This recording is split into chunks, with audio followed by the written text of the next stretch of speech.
Yo no salí del armario como tal, sino que como que se me pilló salir del armario en una discusión, salí del armario como bisexual, luego como lesbiana. O sea, dentro del propio colectivo visibilizamos mucho la bisexualidad y decimos frases que son horrendas, ¿no? Son súper feas, ¿no?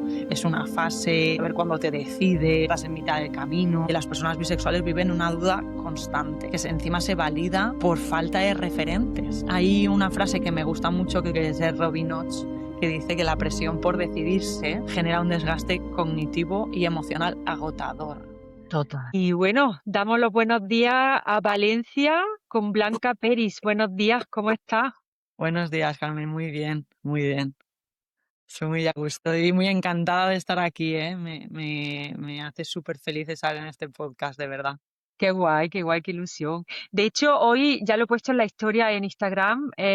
Hoy empiezo con una serie de grabaciones con chicas, con mujeres profesionales de la psicología, donde también cuentan su historia, porque sí que ha habido bastantes comentarios de personas que han dicho que hay demasiado hombre en la entrevista. He dicho, no, no, no, está todo planeado desde hace mucho tiempo, ¿verdad, Blanca? Tú lo puedes Sí, decir. sí que está planeado, sí, está todo súper trabajado. Muy bien, estupendo. Pues Blanca, vamos a comenzar presentándote. ¿Quién mejor que tú para que lo hagas, ¿no? ¿Quién eres y bueno, y por qué haces lo que haces, ¿no? Pues soy Blanca Peris, soy psicóloga y sexóloga y desde que empecé a estudiar la carrera ya me llamó la atención el tema de la sexología y yo creo que tiene que ver con mi historia y con de dónde vengo y por qué he querido estudiar sexología y sobre todo psicología afirmativa, ¿no? Vengo de una familia en la que la homosexualidad, porque soy lesbiana, se ha vivido de manera un poco complicada. Entonces, yo creo que el ayudar a las demás personas a que tanto en su entorno como ellas mismas se validen y se sientan reconocidas, me ayuda también a reconocer que mi familia también ha tenido que hacer un esfuerzo grande por entenderme, igual que yo entenderme a mí y explicárselo a ellos. Entonces, me gusta explicarlo de esa forma, que me ayuda también ayudo también a las otras personas a que ese proceso sea más amable con ellas mismas, sobre todo. Qué bonito, ¿no? O sea, te ha ayudado tu propio proceso, el Mm, ayudar a otras personas, donde a lo sí, mejor te has visto, ¿no? Reflejada en muchas de las situaciones en las que se encuentra, también a nivel sistémico, ¿no? Con la sí, familia, con la sociedad que le rodea. sí. ¿A qué te refieres con que no se has llevado muy bien? ¿No hubo una comprensión? ¿Hubo un rechazo?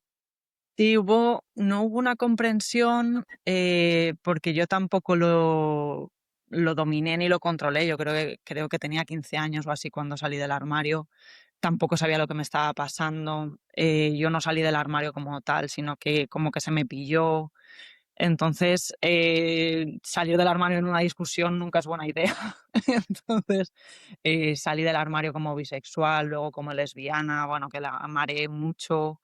Eh, Era adolescente, entonces nadie me había explicado, no tenía ningún tipo de referente, nadie me había explicado lo que me iba a pasar. Entonces, yo creo que el no tener referentes me hizo mucho daño a la hora de poder sentarme yo, entenderme yo, luego poder explicarlo y eso también lo complicó mucho con mi familia. Y, y eso es lo que yo quiero que mis pacientes, sobre todo, que entiendan que también tienen que entenderse ellos para luego sentarse con calma y decir, mira, está pasando esto, no es nada malo, pero igual que yo he tenido un proceso de meses de darme cuenta, ostras, de asumir y de pasar el shock, ¿no? De darse cuenta de que no eres como te han explicado, ¿no? Que es lo que se suele decir.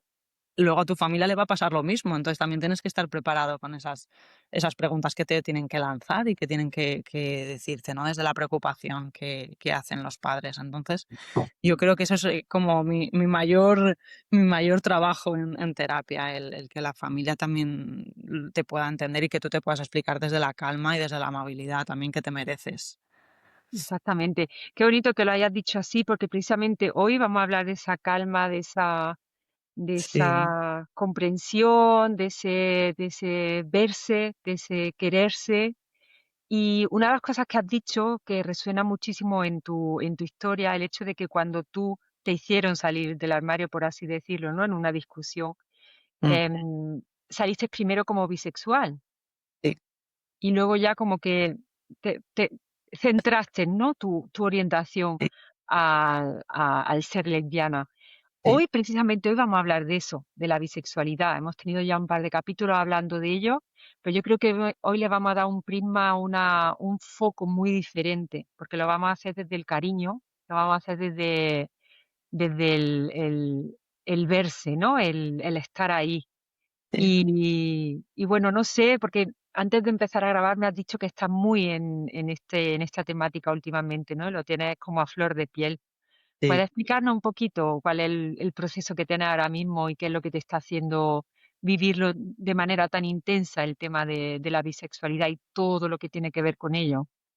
Sí, pues en mi trabajo como clínica estoy atendiendo ahora a muchas mujeres, sobre todo, que son bisexuales y que, sobre todo en cosas que vamos a ver en la entrevista, que me explican en su propio sufrimiento, ¿no? Que, ostras, es que si estoy con un hombre ahora mismo, pues no sería necesario, ¿no? Que saliera del armario. Y yo lo intento como comparar con lo que me pasó a mí, aunque no tiene nada que ver, ¿no? Pero yo en su momento salí del armario como bisexual, yo creo que en un momento de escape de decir, mira, lo que quieren es que yo vaya a estar en algún momento con un hombre, soy bisexual.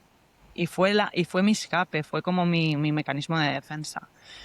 Y estas personas, estas mujeres que son bisexuales y que dicen, es que si estuviera con un hombre ahora no me tendría que exponer a decir, soy bisexual. Y yo se lo explico que al final es su propia identidad, es algo que les viene de origen, que no es un destino. O sea, yo no soy bisexual porque mi pareja es una mujer o es un hombre. Yo soy bisexual porque es mi propia identidad y es lo que a mí me define también, ¿no? Es una parte más de nosotras. Entonces yo ahora estoy muy metida en tema de bisexualidad porque creo que eh, es una identidad y una orientación que está muy invisibilizada. Mira que está metida en el colectivo LGTBI, ¿no? Pero aún así, incluso dentro del propio colectivo, invisibilizamos mucho la bisexualidad y decimos frases que son horrendas, ¿no? Son súper feas, ¿no? Como es una fase, a ver cuándo te decides, estás en mitad del camino y es como, ostras, que también somos plurales en esto, ¿no? Y tendríamos que tratarnos con más amabilidad, sobre todo cuando a los referentes se les machaca tanto. ¿Cómo vamos a crear unos adolescentes que a lo mejor sí que son bisexuales y que les estamos intentando hacer que decidan el qué? ¿No? Entonces me estoy ahora centrando mucho en colectivo bisexual también, en mujeres bisexuales, también porque me empatizo mucho con esto, ¿no? Porque yo lo viví, como que para mí fue una forma de salir de manera torpe, pero sí que ahora como que quiero ayudar y quiero centrarme en ayudar a que pueden ser ellas mismas, estén con quien estén y no le deben nada a nadie, no deben una explicación a nadie más que a ellas mismas. Incluso a veces tienen que frenar ese pensamiento social y político que tienen en la cabeza. Entonces ese es un poco el mensaje que llevo. Bueno, y desde tu experiencia clínica, porque dices que estás tratando últimamente muchas mujeres bisexuales, ¿cuáles son los principales conflictos emocionales que atraviesan las personas bisexuales que tú has experimentado en tus propias carnes, por así decirlo? Pero que también ven las personas, ¿no? que trata y que están relacionadas con su identidad. Pues yo te diría que hay cinco pilares emocionales y conflictos que hay. Eh, lo primero sería que hay una respuesta a un sistema que es monosexista, ¿no? Que al final o somos heteros o somos homo, ¿no?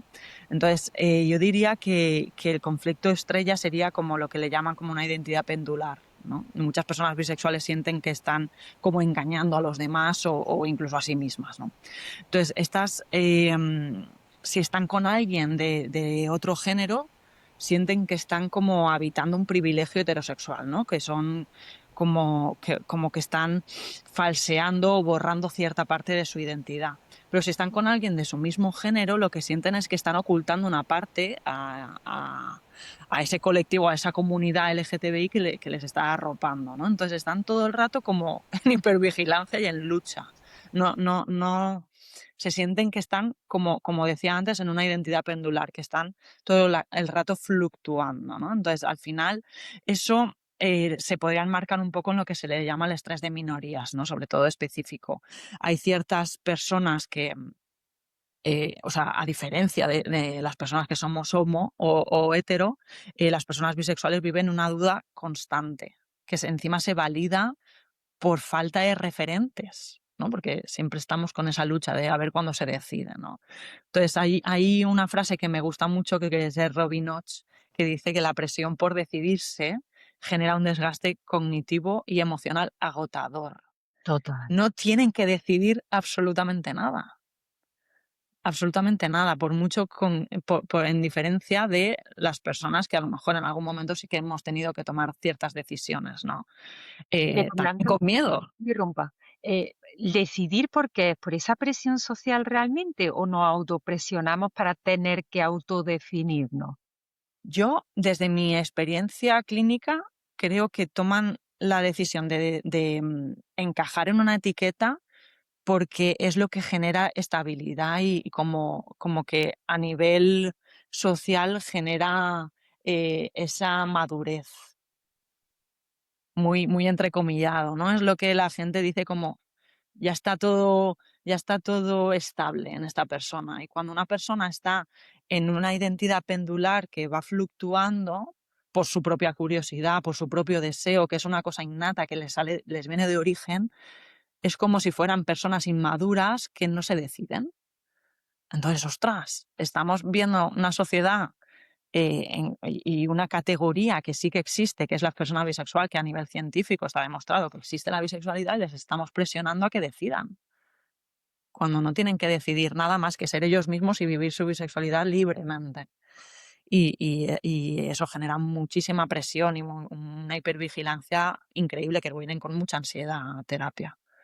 También yo creo que hay otra, hay una soledad como estructural, ¿no? Si no tenemos, em, si no tienen referentes, al final no tienen dónde verse reflejados. El reflejo que sienten y que ven es el de una comunidad o el de una sociedad que les está obligando a, a etiquetarse, ¿no? Entonces, al final están todo el rato saliendo del armario y al final yo explico, les explico en terapia que su salida del armario es como un armario, pero no con una puerta como una puerta convencional, es una puerta giratoria, ¿no? Entonces están todo el rato, o sea, la sociedad todo el rato asume que su orientación es según la pareja que tienen, ¿no? Entonces esto les obliga a salir del armario una y otra vez, de forma perpetua.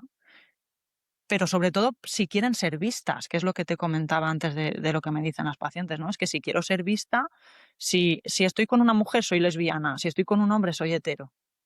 Y al final eso les genera mucha hipervigilancia y un constante agotamiento emocional. Mm. Entonces, ahí hay un borrado bisexual también, que es otro problema emocional que veo mucho en terapia. Luego también veo, no sé si tú esto lo has escuchado alguna vez, ¿no? Pero los típicos mitos de es una fase, está confusa, está confuso.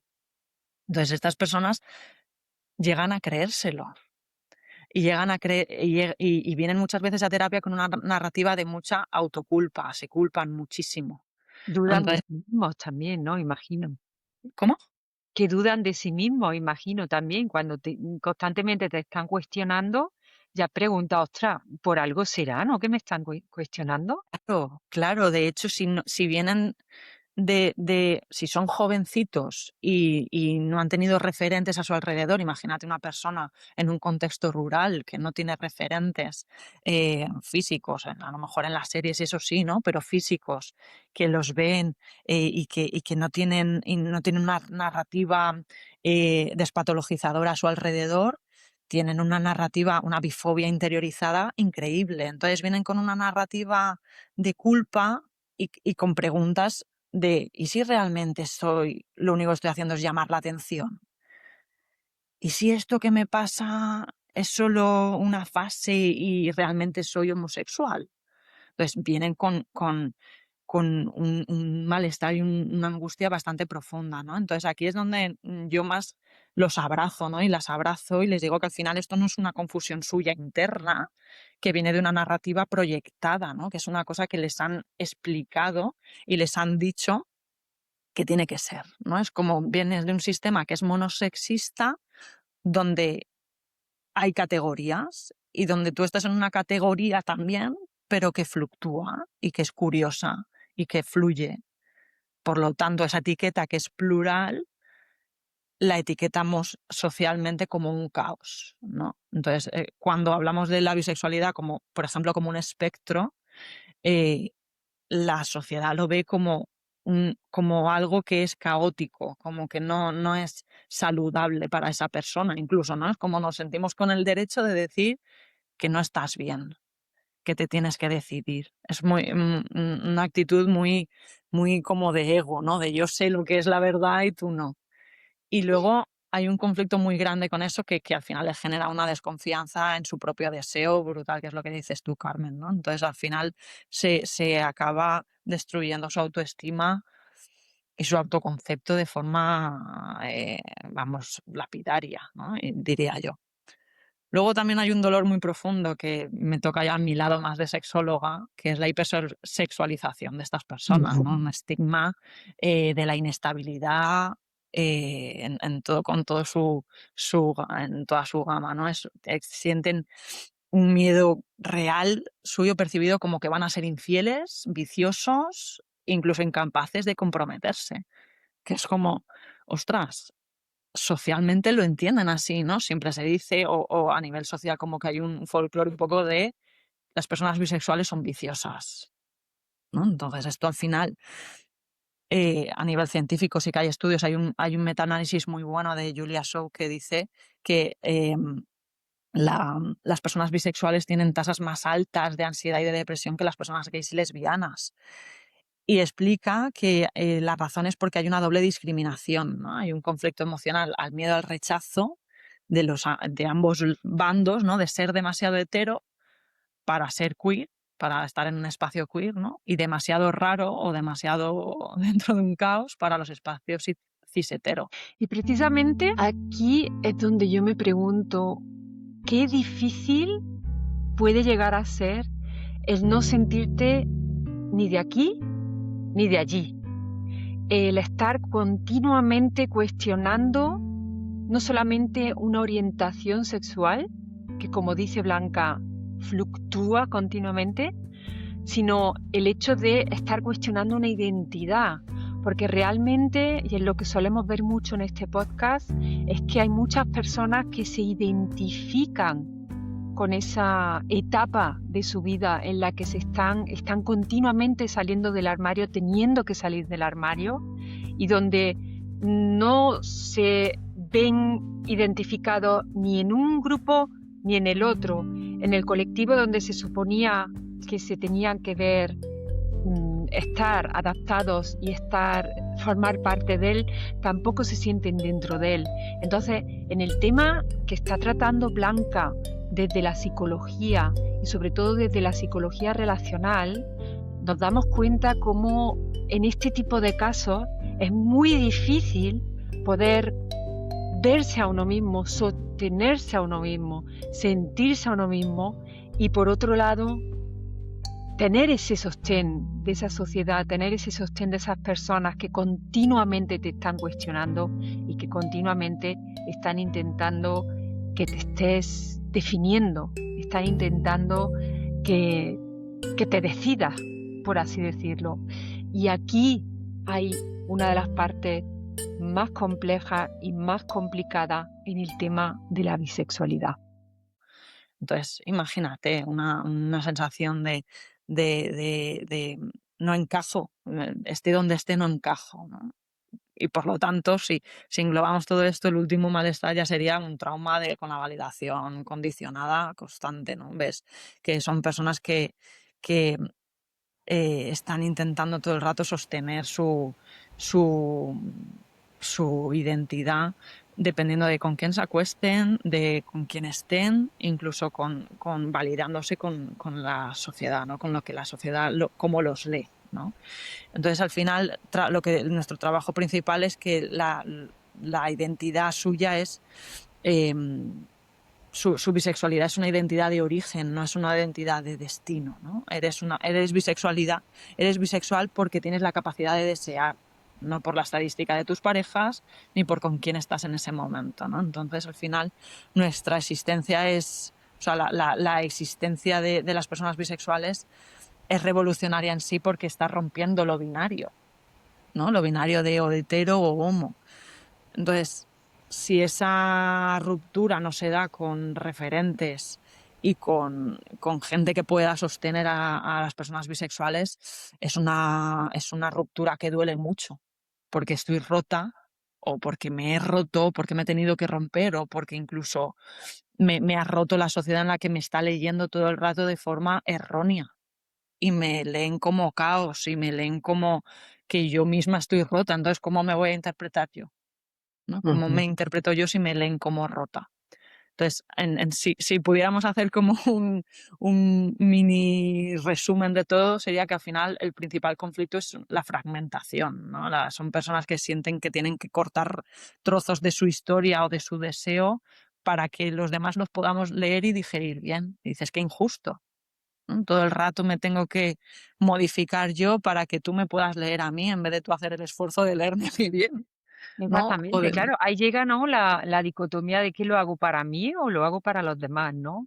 Qué Efectivamente. difícil es ya de por sí autosostenerse para que también necesites que te sostengan de alguna manera, porque al fin y al cabo somos seres sociales, pero pues, por otro lado, qué difícil es precisamente el construir esa relación amable con tu bisexualidad, ¿no? ¿Cómo se abraza esa relación? ¿Cómo, ay, no sé, cómo, más allá de todas las etiquetas, de todas las expectativas ajenas, ¿no? que hay en esta sociedad, cómo ayudas tú a que se abracen, ya que se puedan ver? Las, las, las formas con las que estoy trabajando yo y que más se están viendo a nivel científico, ¿no? Es toda la psicología más de la aceptación radical y de la autocompasión radical, ¿no? El ser compasiva con una misma. Son trabajos que son muy profundos, ¿no? Porque como comentaba al final, son heridas que son escalables, dependiendo de la persona a lo que se deje ayudar o de la ayuda que reciba y perciba, ¿no? Entonces, em, hay mucho trabajo detrás de apego y de trauma, ¿no? Entonces, ¿qué puede hacer? Voy a hablar como si estuviésemos hablando con personas bisexuales, no voy a hablar como en primera persona. ¿Qué puedes hacer tú si lo primero que quieres hacer es tratarte bien hoy, por ejemplo, ¿no? Entonces yo les llamo como kit de primeros auxilios, ¿vale? Para empezar a hacer algo y empezar a alejarnos y que empiecen a alejarse de esa externalización, o sea, de ese juicio interno que perciben de la sociedad y empiecen a alejarse de él, ¿no? Entonces yo les llamo kit de primeros auxilios y les explico que tenemos que externalizar esto. Esa voz que tienes tú que te está diciendo eres un vicioso, eres una viciosa, todo lo que te tienes que decidir, estás confusa, todo esto no es tuyo. Todo esto viene de detrás. ¿Cuántas veces te lo habrán dicho antes, ¿no? ¿Cuántas veces te habrán dicho que estás confuso o que estás en una fase, ¿no? Entonces, al final es un eco social. Es una voz que está ahí socialmente y se sigue habiendo, ¿eh? Estamos en 2026 y lo seguimos escuchando y seguimos viendo a gente que lo está pasando mal, ¿no? Entonces, yo les digo que, que al final tienen que ver como que su cerebro lo único que hace es pensar, ¿no? La única función del cerebro es pensar. Entonces, eh, dentro del pensamiento hay como en el correo electrónico, ¿no? Tenemos varias bandejas. Entonces, vemos como que hay una bandeja de entrada que si le dejamos entrar ahí todo, el spam, los correos que no son deseados, los correos de promoción, los correos, todos los correos, los importantes. Entonces, tenemos que hacer que clasificarlo. Y hay ciertos mensajes que los tenemos que poner en spam, ¿no? Que serían, decídete, es solo una fase, eres un vicioso, una viciosa. Entonces, cuando nosotros, nosotros recibimos esos mensajes, los tenemos que alejar. ¿Y cómo lo podemos hacer así, no? Cada vez que aparezca un pensamiento de duda, de culpa, ¿y si en realidad no soy hetero? ¿Y si estoy engañando a mi pareja? ¿O si estoy aquí pero tendría que ser hetero? ¿No? Cuando te pasen estas cosas, no lo combatas como si fuera una verdad universal. Etiquétalo como si fuera spam, ¿no? Aléjalo de ahí. Entonces, al final, ese malestar, poco a poco tienes que tener paciencia, le vas a quitar autoridad. No va a tener tanta autoridad. Entonces, no vas a ser tú como la. No va a ser tu duda, no va a ser tu pensamiento real. Es una duda que el sistema ha proyectado en ti. Eso por un lado. Luego también les diría que el tratarse con amabilidad y tratarse con respeto viene un poco de lo que nos han enseñado, ¿no? Entonces hay mucha gente que intenta tratarse bien buscando pruebas de su bisexualidad para convencerse de que eso es así, pero al final eso es muy agotador y es contraproducente. Entonces yo me repetiría la frase de que al final la bisexualidad es una propiedad privada, es una cosa tuya, no es un servicio público. La gente no tiene por qué saber, ni tiene por qué estar todo el rato eh, eh, sabiendo de ti, ¿no? Entonces no le debes prueba de tu existencia absolutamente a nadie y hay veces que ni siquiera a ti misma, ¿vale? Entonces al final es una forma de dejar de estar todo el rato en un examen, ¿no? Estar en un grupo de gente y que la gente diga, uy, pues no se te nota que eres bisexual. Ostras, no tengo que demostrarte nada, ¿no? Sí, Soy lo que bisexual pasa que porque ahí, lo soy. Blanca, yo ahí cuestiono lo siguiente. A ver, una pregunta un poco provocativa. Cuéntame. Em, Hay muchas personas que efectivamente necesitan y se identifican con la orientación sexual. En el momento que ellos no se cuestionen y no se dejen identificarse por esa orientación sexual, como que no son vistos, no sienten que los Claro, pero yo vean. creo que yo creo que hay una diferencia muy grande entre, por ejemplo, salir del armario con una etiqueta y luego vivir tu identidad o tu orientación, ¿no? El vivir fuera del armario. Entonces yo creo que hay una gran diferencia, sobre todo también cualitativa, en la calidad de la vida de las personas, eh, entre las personas que tienen la necesidad o incluso, porque las personas bisexuales, como hemos comentado antes, están todo el rato saliendo del armario. Es como que tienen la sociedad sobre todo como que les lleva a estar todo el rato definiendo que son bisexuales. Entonces yo creo que la forma más amable de poder integrar su bisexualidad es em, viviendo fuera del armario y dejando em, clara su bisexualidad, estén con quien estén, ¿no? Es como por mucho que esté con un hombre, sigo siendo bisexual, no soy hetero, ¿no? Entonces, esa salida del armario y esa vivir fuera del armario desde la integridad hace que la persona refuerce su autoconcepto, ¿no? Es como yo soy bisexual, esté con quien esté. Yo soy bisexual porque forma parte de mi identidad, ¿no? Entonces, esa fuerza y ese pilar de, de la propia identidad de la persona nos acompaña toda la vida. Pero si yo estoy todo el rato saliendo del armario, lo que estoy haciendo todo el rato es ponerme en la tesitura, ¿no? de la explicación, ¿no? Porque mucha gente al final dices, ostras, qué descarado que eres, ¿no? ¿Por qué me preguntas si soy, entonces eres lesbiana, entonces eres hetero? Entonces, hay gente que como que te ponen a prueba, ¿no? Que te ponen en un examen constante, que es lo que estaba comentando antes. Entonces, yo lo que les digo muchas veces a mis pacientes es que al final ellas, por mucho que les pregunten, que no les pregunten, que les digan o que no les digan, se reafirman a ellas mismas también y se tienen que reafirmar a ellas mismas.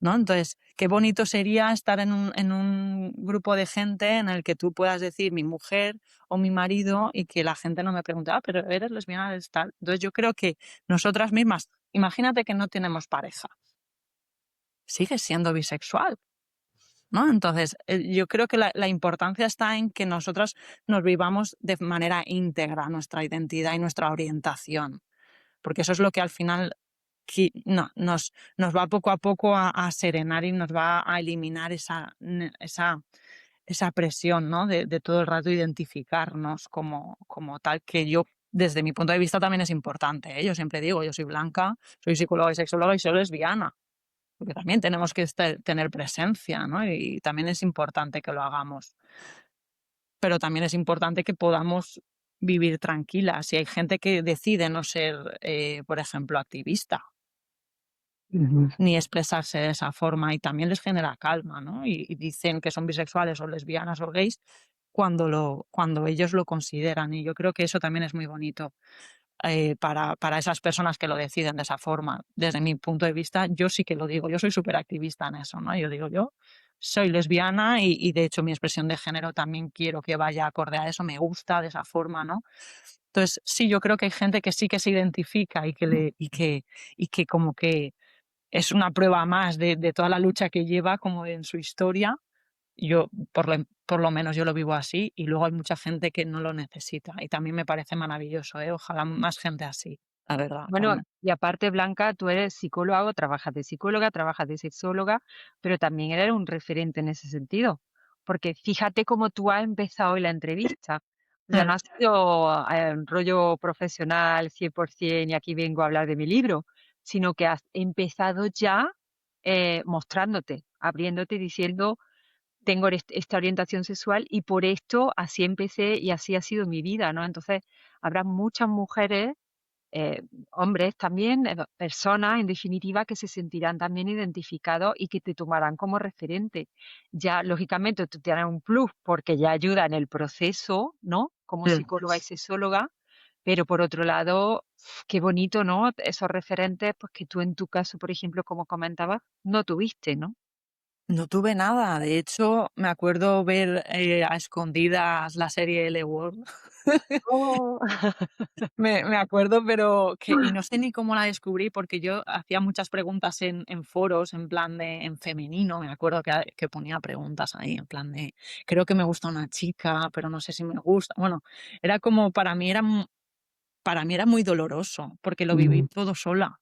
No, yo fui a un colegio religioso, entonces yo ahí no podía absolutamente decir nada, no por la sensación de que me dijeran nada, sino como la culpa, ¿no? Y yo creo que la viví mucho de forma interna. No tenía ninguna amiga, no tenía nadie a mi alrededor que ni que lo supiera ni que yo supiera nada de ellos, ¿no? Entonces, series tampoco, ahora tienen la gran facilidad de tener en Netflix un apartado en concreto, ¿no? Pero yo no lo viví todo sola, entonces para mí es muy importante, o sea, yo sí que me expongo a salir del armario todo el rato y me gusta, ¿eh? O sea, es como, joder, que lo soy, ¿sabes? Es que soy lesbiana, es que, ¿qué le hago? O sea, soy lesbiana, si te incomoda, si no te gusta o si te parece repetitivo, pues a mí y a la gente que ayudo no le parece. Y yo creo que es importante tener referentes y ojalá hubiesen más personas bisexuales que fueran referentes y que pudieran explicar esto. Por ejemplo, está Elisa Coy, a mí Elisa Coy me encanta cómo lo explica y cómo lo vive y los libros, el libro que tiene Resistencia Bisexual me encanta. Y yo creo que hay muchas personas bisexuales que necesitan referentes que salgan del armario, que digan, mira, me ha pasado esto, me ha pasado lo otro, y que haya mucha más visibilidad, porque las personas lesbianas lo necesitamos, los gays lo necesitan.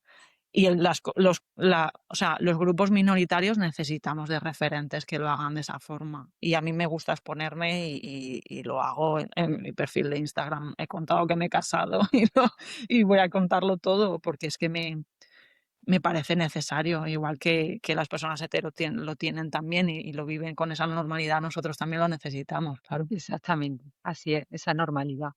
Bueno, Mm. desde tu parte de la o formación en sexología, porque no solamente trabajas de psicóloga, sino también sexóloga, ¿qué mitos dañan más la salud emocional de las personas bisexuales?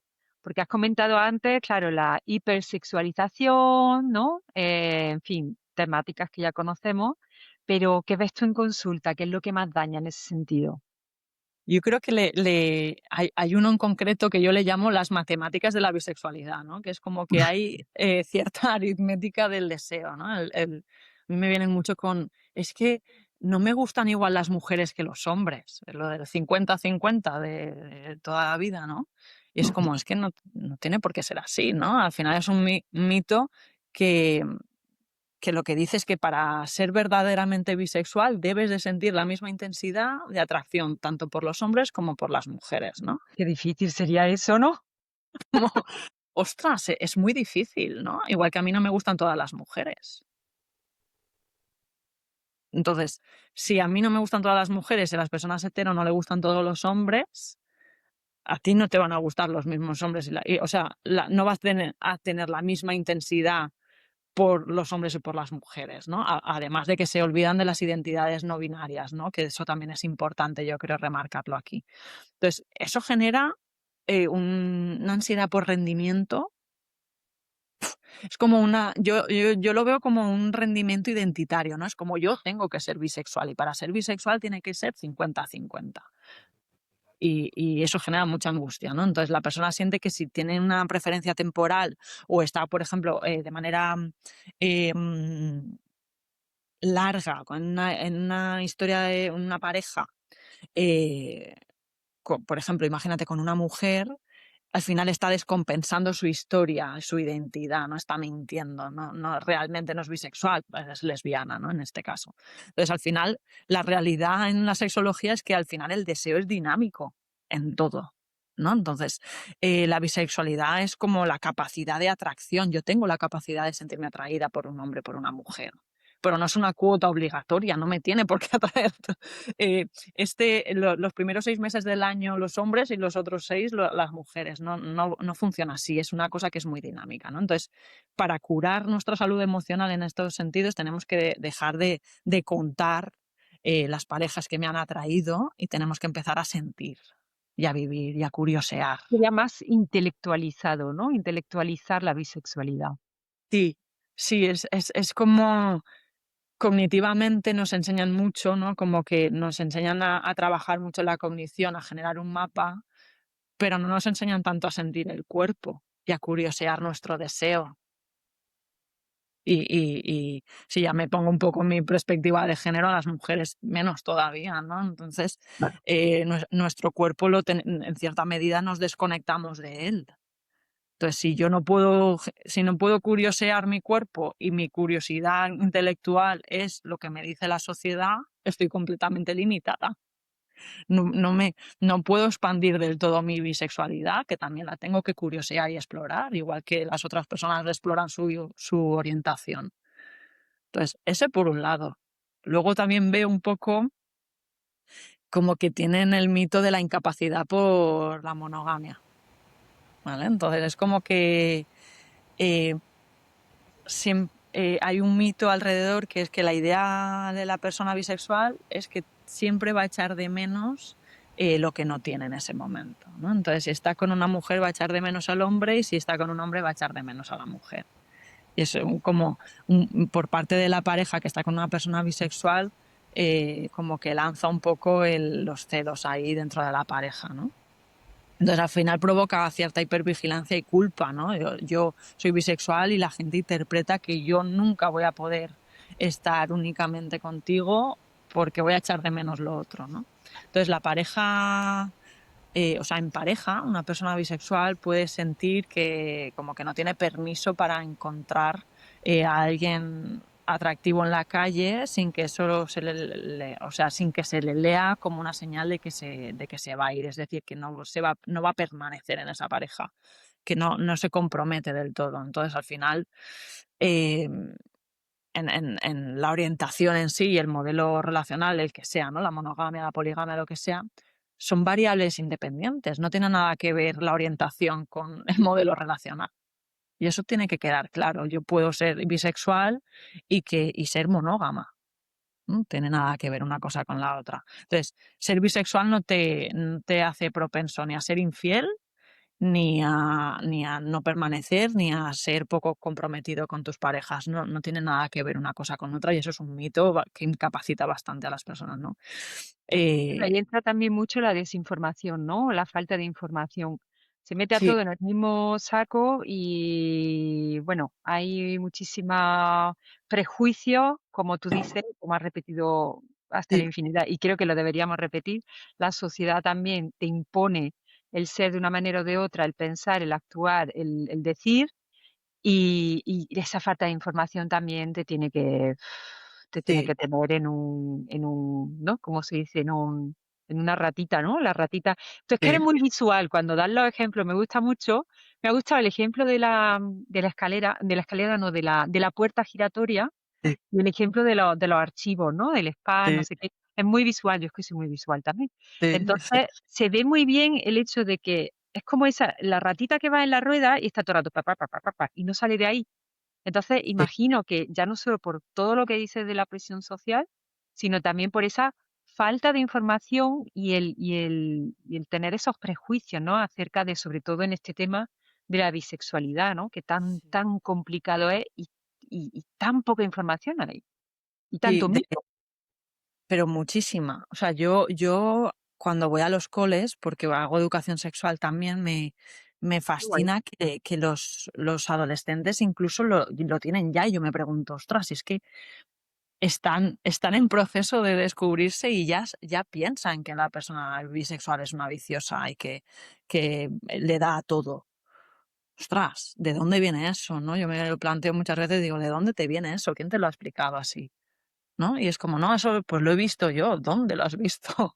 ¿Quién enseña eso, no? Entonces yo creo que sí que tenemos, por eso digo que creo que es importante que haya visibilidad y que seamos contundentes en las personas que queremos ser activistas en serlo y en decir las cosas y en pelearlo, porque es la única forma en la que eh, aunque sea en poco espacio de la gente que nos pueda escuchar, que pues, en la gente que nos escucha, que vaya calando y que al final, si yo todos los días marco aquí, al final voy a hacer un surco y al final voy a calar en las raíces de la gente.